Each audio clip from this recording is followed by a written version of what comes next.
Așa cum am promis, voi răspunde la solicitările dumneavoastră și voi face un videoclip cu altoirea în ochii dormind, în oculație să mai spune. Până a face operațiunea practică, să spunem așa, vreau să dau câteva sfaturi care să ne conducă la o reușită altoire. Deci, practic, altoirea nu e atât de simplă, așa cum pare, așa cum se prezintă pe TikTok. Ai tăiat în te, ai băgat în ochi, l-ai înfășurat și ai plecat cu orice cuțit, cu orice bandă, în orice condiție, ai făcut-o și ai plecat. E cam dus în derizoriu, să spunem așa. Noi trebuie să ținem cont de anumite lucruri, să avem anumite obiecte asupra noastră, să știm ce materiale folosim, care este scopul în sine, în ce situație putem să intervenim, pentru că sunt mai multe situații unde putem interveni să facem această operațiune. Avem nevoie și pe marcotă, și pe un port-altoi care l-am luat de undeva, sau un port-altoi care iese din pământ, să spunem așa,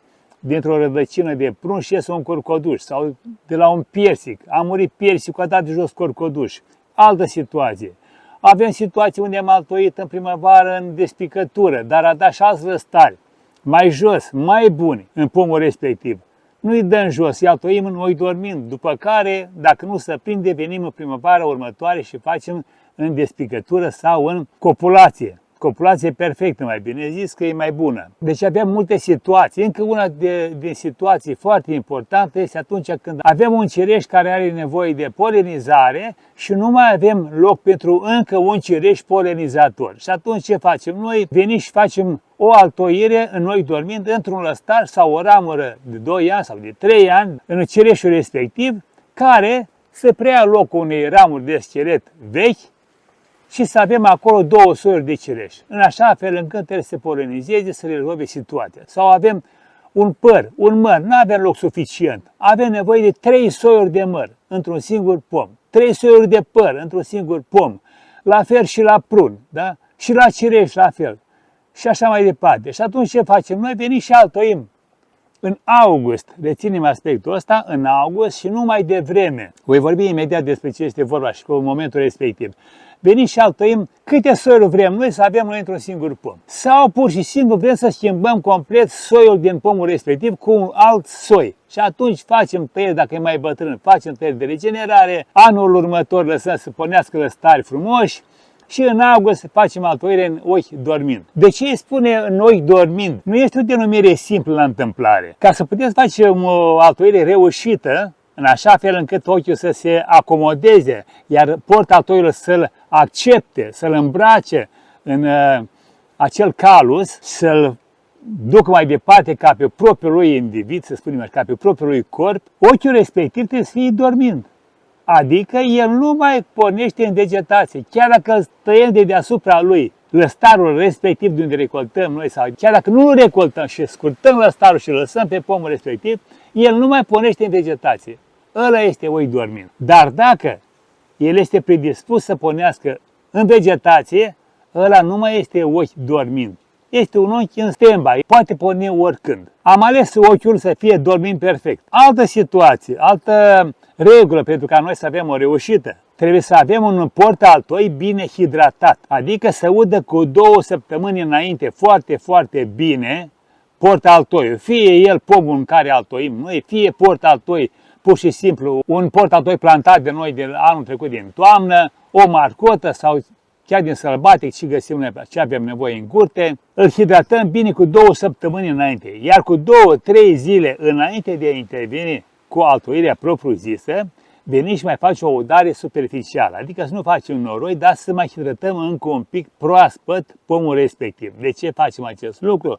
Pentru ca scoarța să se desprindă foarte ușor, adică partea cambială, acea suprafață lipicioasă între scoarță și lemn, să fie destul de voluminoasă, bine hidratată și atunci scoarța se desprinde foarte repede. Mai mult de atât, fiind bine hidratată zona cambială și calusarea va avea loc în condiții foarte, foarte bune, adică va accepta imediat ochiul nostru dormind atunci când introducem în acea tăietură făcută în port-altoi. Alt lucru important, să ne neapărat ca ramura pe care o recoltăm, am spus mai înainte, să fie dintr-un pom în care nu mai pornește în vegetație, foarte, foarte important. Dacă nu facem acest lucru, recoltăm ochi care sunt predispuși a porni în vegetație, după altoire el pornește în vegetație. Asta ce înseamnă că va crește un lăstar de câțiva centimetri, poate 10, poate 12, poate 15, iar în iarnă va degera și nu a rezolvat nimic. El trebuie să fie ochi dormind ca să pornească doar în primăvară. Bun. Altă regulă. Nu altoim specii care nu corespund speciilor respective. Adică dacă avem sâmburoase, punem la sâmburoase, semințioase pe semințioase. Altoim soiuri care fac parte din aceeași grupă, adică de sâmburoase pe sâmburoase, cum am spus mai înainte. Putem pune soiuri diferite, cum am spus mai înainte, pe același port altoi. Putem altoi pe port altoi mai viguros sau pe port altoi pe talie mai mică, dar nu contează, avem aceeași categorie de sâmburoase sau semințioase. Când recoltăm ramura port altoi, o să mergem în teren acum să recoltăm, să vedem cum se recoltează, cum alegem noi ramura altoi, care e partea bună, unde sunt ochii buni de altoit, care sunt dorminzi. Recoltăm și imediat facem pregătirea ochilor pentru altoire, nu lăsăm ramura altoi așa cu o frunze cu tot, o punem grămadă undeva și o ținem acolo până facem noi altoirea, până pregătim pomii și așa mai departe. Nu, o să arătăm acolo pe loc. Alt lucru important. Fiecare gospodar care îi place să altoiască, să aibă în curte acolo cu mâna lui făcut un lucru, trebuie să aibă așa, o foarfecă bine ștearsă. Deci dacă și la tăierea în uscat sau în verde mai dăm cu detergent special pentru a dezinfecta foarfecele, cu alcool sau cu alți detergenți, aici la altoire trebuie să fim foarte atenți, să fim foarte curați. Adică avem o foarfecă dezinfectată, avem un cuțit de altoit la fel bine dezinfectat, avem o piatră de ascuțit mai gros, mai aspră să spunem așa, dacă cuțitul nu este bine ascuțit dinainte, și avem și o piatră tip rinichi, care este cea mai fină, este acea piatră care face ultima finisare în gura cuțitului. Recomand un cuțit de altoit, eu vă recomand așa, să aveți un cuțit de altoit care are și pedică, vedeți dumneavoastră, aici are o pedică. După ce deschidem farfica, avem pedica asta care blocăm ca în momentul lucrării cuțitul să nu se închidă, să rămână așa, pentru că avem nevoie să folosim și partea asta de spatulă, să deschidem zona în care facem noi tăietura în T, adică să desprinde scoața de lemn. Și atunci, dacă nu avem această piedică, apăsăm un pic mai mult pe ramură, să ghide cuțitul și e posibil să ajungă și la noi să ne tăiem, dar nici treabă nu putem să facem. Deci recomand să aveți un cuțit de ăsta care are și pedică și care are și spatulă formată aici în partea superioară. Dacă nu are această spatulă, putem să despicăm și cu partea asta, mai pelită un pic, putem să desprindem scoața, dar vedeți că dacă vreți să plimbăm așa un pic ca să desprindem bine scoața, când venim în sus, agățăm cu partea care taie și nu ne chinuie, deci nu e recomandat. Ce mai avem nevoie? Avem nevoie de elemente de matisat. Da? Cu ce matisăm? Elementul ăsta, deci sunt niște role cu niște folii foarte subțire, nu atât de rezistentă, dar nu avem nevoie să strângem foarte, foarte tare, așa cum s-a altoia pe vremuri, când puneam ochiul și strângeam până ieșea sucul din lemn. Nu e nevoie, importantă să fie bine hidratat, ochiul să fie recoltat la timp și să nu fie lăsat în soare să oxideze. L-am astupat un pic folia, asta e suficient. Sau folii dintre asta, vedeți, mai multă pe un sul așa, și rupem bucăți, cât considerăm noi așa, la 30-40 de centimetri, o bucată, am rupt-o și altoim cu ea foarte, foarte bine. Este foarte bună și asta e mai elastică, putem strânge mai bine, e mai groasă, îmi place mai mult cum lucrează, putem să o dăm pe după ochi, ca lumea, să o înfășurăm și așa mai departe. Deci avem elemente de tăiat în primă fază, de recoltat, avem cuțitul pentru altoit, elementele de legare și aceste pietre pentru ascuțit. Eu vă recomand să luați și niște șervețele umede, să aibă și un dezinfectant, de exemplu, cu bicarbonat și oțet, ca să dezinfectăm bine și sculele noastre și ramura altoi. Da? Ramura altoi, după ce recoltăm noi acolo, să vedem că o dezinfectăm pentru că are praf pe ea, fie tratamente, fie praf de natură. Și atunci când o introducem noi acolo în acel buzunăraș făcut de noi în teu, și trebuie să îmbrace scoarța vine peste acea mizerie, ori scoarța de dedesubtul ei are niște celule cambiale care numai ce s-au desprins de acolo din tăietura noastră, care am făcut-o mai înainte. Bun, cu acestea spuse, mergem pe teren să vedem noi acolo ce recoltăm, ce situație avem, unde putem să altoim cum recoltăm ramurile altoi, ce mai găsim noi pe acolo. Da, și iată una din situații. Avem aici un drajon, avem altul aici, am mai dat din sâmburi eventual de la pruni. Și noi ce vrem? Vrem să altoim aici un soi de prun pe ăsta, de exemplu, da? Suntem acum în august, la început, pot să mai las încă o săptămână, 2 pe la sfârșitul lunii august să facem treaba asta. Venim și ne uităm ce aspect are o grosime destul de bună, vedeți, are 1 cm și ceva, este foarte bun de altoit. Altoim undeva aici la bază, la 10 cm de la sol, așa undeva în zona asta. Facem altoirea, da? Și după ce l-am altoit, îl lăsăm așa, în 20 de zile maxim, el s-a calusat. După calusare putem să facem o scurtare de aici, îi luăm din elan și în toamnă, după ce iese complet din vegetație, în octombrie să iasă bine din vegetație, venim, îl recoltăm și îl plantăm unde avem noi locul respectiv, adică pe locul definitiv. Bun, altă situație. Uitați aici, la cireșul ăsta, da? Să spunem că cireșul respectiv nu polenizează ca lumea, nu are polenizator. Să presupunem chestia asta. Căutăm un lăstar sau o ramură. Uitați, veniți mai încoace. Am găsit aici o pornire mai de jos. Foarte bună. Facem o altoire aici. Mai căutăm în altă zonă, partea opusă, la fel. Scoatem o parte din ramurile de schelet principale. Asta o scoatem și pe cea opusă. Și rămâne această ramură tânără care e altoită cu noi dormind. Asta în august. Bun. Făcând acest lucru avem așa. Asta va fi o nouă ramură de schelet, acolo o altă ramură de schelet și vom avea 2 ramuri de un soi și 2 de alt soi. Asta în condiții foarte, foarte dificile, adică cireșul are 12-15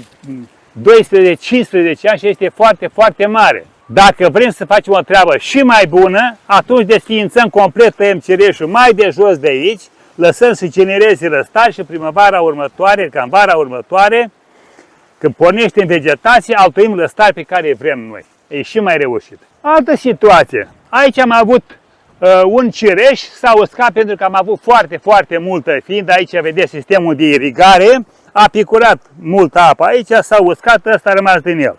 Și atunci am plantat aici un măr, că e mai rezistent la apă, un măr sălbatic, vedeți? Ăsta și ăsta de aici. Ăsta este viguros, frumos, vedeți? Îi fac o altoire aici, la 7-8 cm de la bază, aici. Îi fac o altoire și rămâne pe loc. L-am pus, deci pe locul lui. Am recoltat un port altoi sălbatic și l-am pus pe locul lui aici definitiv. Îl altoi și aici voi avea un măr pe care îl vreau eu. Altă situație. Vedeți, aici am un vișin care a pornit din rădăcina altui vișin. Nu este altoit nici ăla, nici ăsta. Și acum pe ăsta îl altoim. Cum facem? Căutăm o ramură, nu neapărat de un an. Luăm una de 3 ani, cum e asta de aici, vedeți? Se cunoaște, are scoața tânără, deci nu are crăpături, nu este îmbătrânită. Facem incizie aici în T, băgăm ochii aici, după care venim și scurtăm, vedeți, mai de sus de aici, prin transfer așa de aici, lăsăm câteva rămuriri ca să tragă seva, de partea asta de sus, asta o eliminăm complet, vedeți? Și lăsăm ochiul ăsta de aici ca să pornească pentru viitor. De aici băgăm un cireș, de exemplu un soiul summit, care este mare, frumos, inimă de porumbel, crocant, dulce. Băgăm unul altoi aici, unul în partea opusă, stânga-dreapta, peste tot. Și dintr-un vișin care face vișine puține și nu ne sunt de folos, da? Îl transformăm într-un cireș veritabil. Altă situație. Avem aici un păr, să spunem așa, l-am plantat, l-am cumpărat, a făcut un singur fruct după 2 ani de vegetație completă, a arătat fructul respectiv. N-a fost ce am vrut noi, este cu totul și cu totul altceva. Și în curte sau la vecinul nostru avem un soi foarte bun care ne place nouă. Ce facem? Luăm altoi și unde altoim? Vedeți?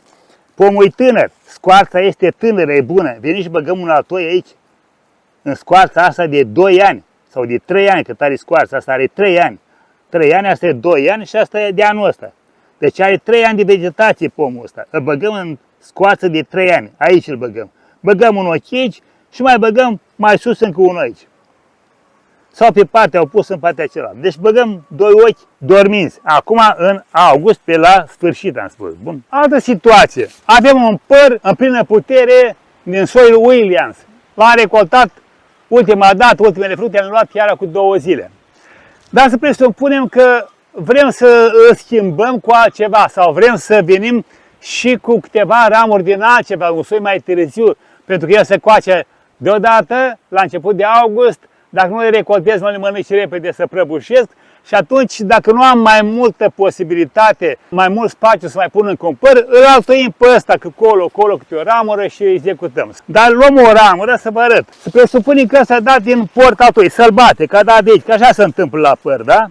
Ce facem? Îl altoim undeva la bază, cum am spus, undeva la 7-8-10 cm maxim aici, îl altoim, îl lăsăm așa, după ce îl scurtăm, după 20 de zile scurtăm de aici, vedeți? Și în octombrie îl scoatem cu totul de aici și îl plasăm în locul nostru definitiv unde avem nevoie. Sau venim și altoim, căutăm o ramură de 2-3 ani aici, undeva unde ne convine nouă, da? Tot pe acest păr Williams, venim să înlocuim o ramură de schelet cum este asta.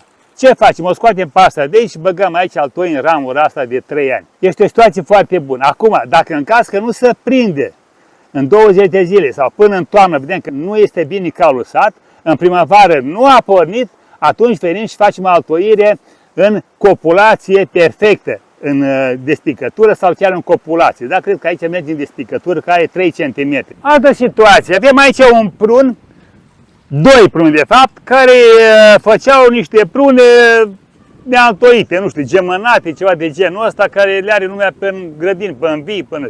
Ce am făcut? Am făcut scurtări din ramuri de schelet, vedeți, la nivelul ăsta, deci cât mai de jos. Am tăiat de aici, am tăiat de aici, am tăiat de aici, deci am scurtat la maxim lângă tulpină. Și ce am făcut? Ne uităm de aici, vedeți? Am făcut o altoire în primăvară aici. După ce am făcut scurtările, este la dalăstari, vedeți?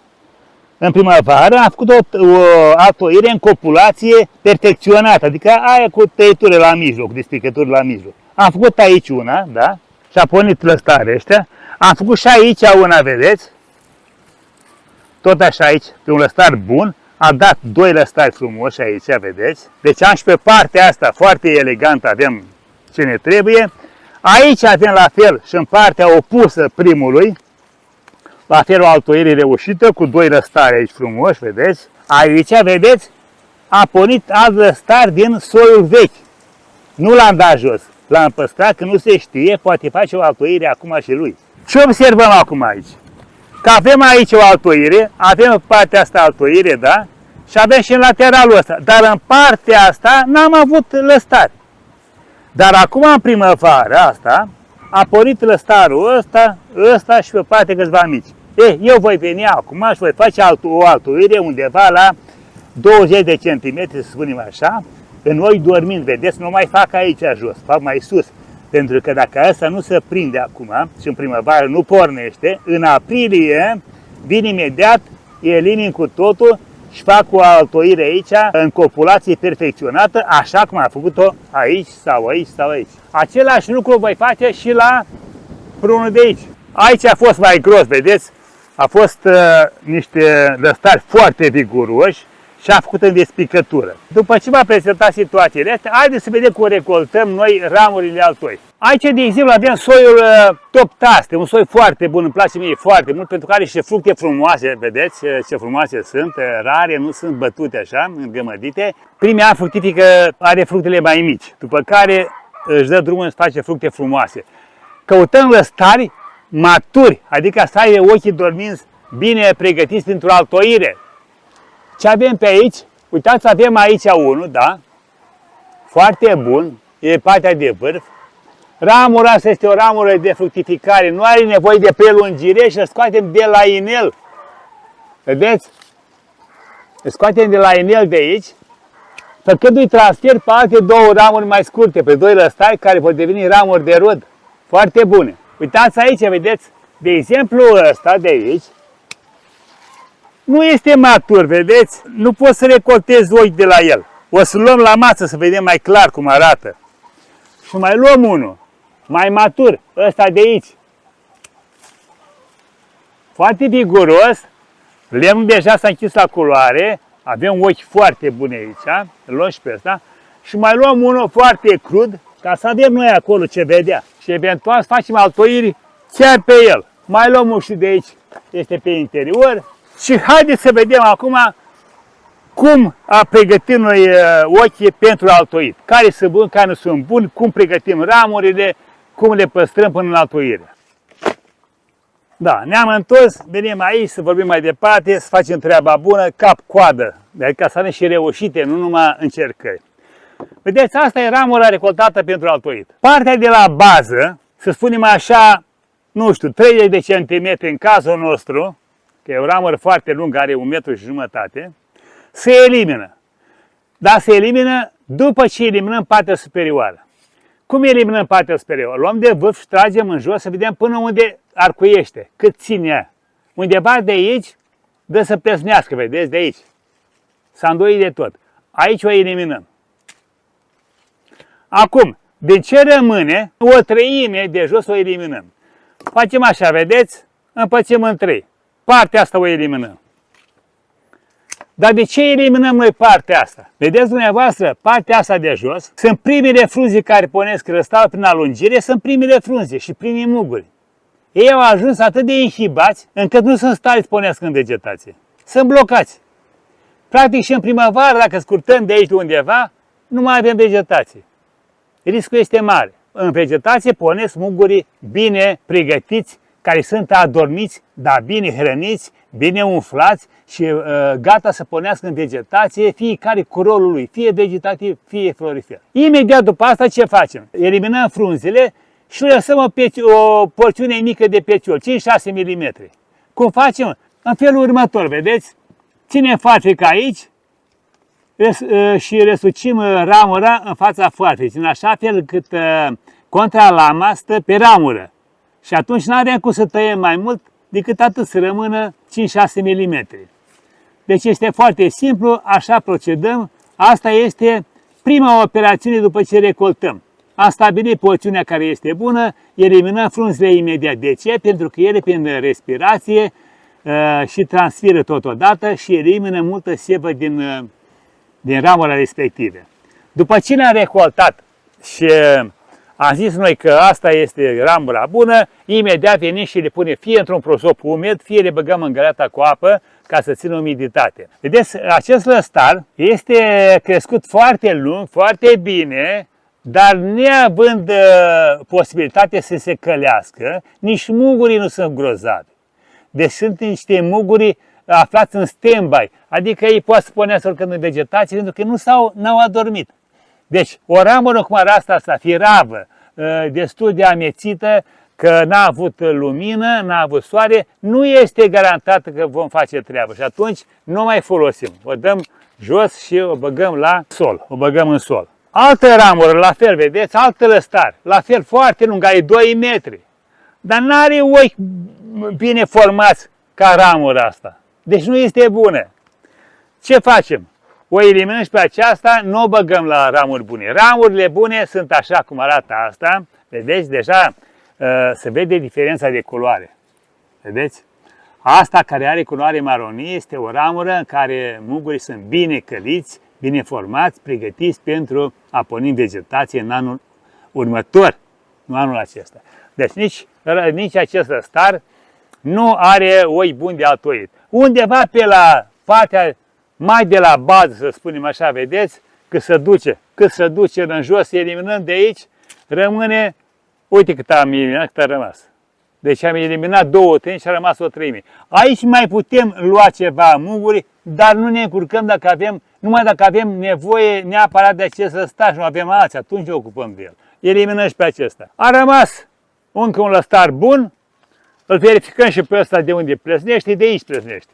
Am aruncat partea asta, o treime, partea de la bază, o eliminăm și oprim partea asta care ne trebuie, nu, adică cele 2 treimi rămase după ce a scurtat partea de sus a lăstarului. Tot așa spunem, punem foarfecă, răsucim și eliminăm frunzele să rămână doar 5-6 mm de pețior și o să vedeți de ce nu eliminăm complet, la 0 să spunem așa. Haideți să trecem acum la partea frumoasă. Partea de altoire este o lucrare foarte, foarte apreciată de oameni.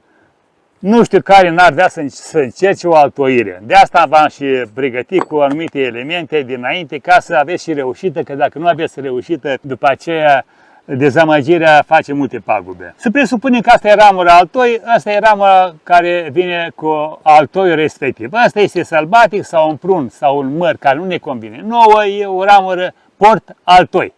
Iar ramura asta este o ramură altoi, adică cu partea nobilă care venim noi recoltăm mugure, îl introducem în altoi și îl forțăm în așa fel pe acest port altoi să accepte altoiul ca pe propriul corp al lui, să dea tot ce trebuie din rădăcină, ca el să se poată manifesta ca o ramură nobilă. Ce facem prima dată? Prima dată spune acolo un șervețel, vedeți? Și dezinfectăm ramura altoi, ramura nobilă. A spus noi acolo mai înainte că aici pe partea asta de unde luăm noi altoi se depune praf, reziduri de la tratamente și atunci, în momentul când îl îmbracă scoarța, le prinde pe toate acolo și nu e bine. Haideți să vedem cum facem operațiunea în sine. Am mai pus o cameră aici ca să putem să facem mai bine, să vedem mai de aproape, ca să înțelegeți dumneavoastră despre ce este vorba. Da? Deci prima dată ce face? Facem o secțiune pe transversala ramurei port altoi, da?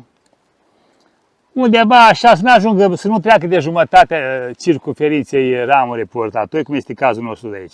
După care facem o tăitură longitudinală undeva la 3 cm și ne oprim la tăitura transversală, chiar dacă trecem de ea un pic nu este rău, dar e foarte bine să trecem un pic ca să nu avem probleme la desfacere. Când am ajuns aici la tăitura transversală, facem un pic de loc cu vârful cuțitului ca să prindem după aceea cu partea din spate și prin mișcări repetate, vedeți, fără să forțăm foarte mult, desprinde scoarța. Nu apăsăm tare când facem aceste mișcări ca să nu rupem scoarța și trecem dincolo de partea noastră care am făcut-o noi cu tăierea transversală. Vedeți? Deci s-a făcut acest buzunăraș. După ce am făcut acest buzunăraș foarte corect, da? Venim și recoltăm o ramură altoi. Asta e ramura altoi, am spus. Cum o recoltăm? Avem grijă să aibă 5-6 mm acest peciol, da? Facem o tăietură undeva la 3 cm în fața lui. Eu vă recomand așa ca să puteți să luați ochiul din prima dată cu mâna de aici. După care la 2 cm în spate venim și trecem cu cuțitul pe sub ochi și luăm și cu puțin lemn. Vedeți? Să aibă și puțin lemn așa. Ochiul. De aici. Luat. Și odată recoltat, l-am prins cu mâna asta, să nu mai îmblăm cu mâna pe el, îl băgăm aici, vedeți, în acest buzunar. L-am băgat cât am putut cu fața, după care îl împingem bine până intră el la maxim acolo unde a fost tăietura, vedeți? Să intre la maxim aici. Acum, partea asta rămasă, vedem unde a făcut noi tăietura de aici, da? Venim cu cuțitul la fel, am făcut așa o dată și partea asta pică. Vedeți? Partea asta pică și rămâne ochiul în buzunarul lui perfect. Iar partea asta de aici să rămână exact la tăietura care a făcut-o noi înainte, aici. Asta înseamnă perfect. După ce am văzut că s-a îmbinat bine, s-a îmbrăcat bine ochiul aici, venim și facem matisarea, fie cu banda asta, care e foarte ușor de făcut, da? Și cum facem? Punem pe dosul, așa facem, da? Pe dosul acestei role, nu pe fața rolei aici, așa. Că desfacem foarte multă rolă în timp ce ne fășurăm. Și venim cu ea așa pe dos, da? Ținem cu mâna un pic până apucăm și după aceea rulăm cât vrem noi, vedeți? Dăm și prin fața mugurelui pe aici. Dăm și prin spate.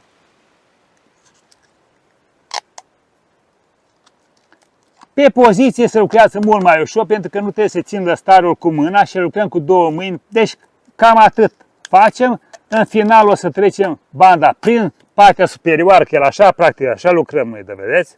Așa, mai desfacem și mai desfacem, rupem, răsucim partea asta de lungime ca să putem să finalizăm, să închidem lucrarea, aici să rămână legătura făcută, da?